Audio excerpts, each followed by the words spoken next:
আসসালামু আলাইকুম বন্ধুরা, সবাই কেমন আছেন?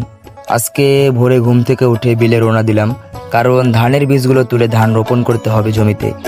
গ্রামের জীবনে সকাল শুরু হয় কাজের মধ্য দিয়ে। বিলে এসে প্রথমেই বিছনগুলো সুন্দরভাবে তুলে নিলাম। আজকে রোদটা বেশ তীব্র, শরীর ঘামে যাচ্ছে, তবুও কাজ করতে হবে। আমাদের জীবনে কাজ ছাড়া কোনো উপায় নেই। প্রচণ্ড গরমের মধ্যে কাজ করতে কষ্ট হলেও প্রকৃতির সৌন্দর্য আলাদা আনন্দ দেয়।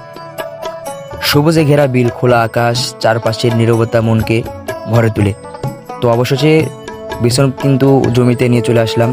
তার আগে জানিয়ে রাখি, গতকাল যারা আমার ভিডিওতে কমেন্ট করেছিলেন, এমএসটি শাকিল আক্তার, তিনি লিখছেন যেহেতু আমি একজন কৃষিনী, সেহেতু কৃষি রিলেটেড ভিডিওগুলো আমার খুব পছন্দ। আপুকে অসংখ্য ধন্যবাদ। তারপর কমেন্ট করেছিলেন মোহাম্মদ জুবাইদ হুসাইন, ওয়ালাইকুম আসসালাম, অনেক সুন্দর চলন মিলের দৃশ্য, শুভকামনা রইল প্রিয় ভাই।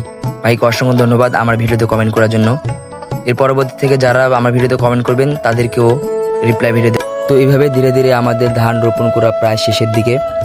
তো গ্রামের মানুষের জীবনের আসল সৌন্দর্য লুকিয়ে আছে এই পরিশ্রম আর মাটির ঘানে। তো ভিডিওটি কেমন লাগলো অবশ্যই কমেন্ট করে জানাবেন, আর আমাদের সাথে থাকবেন।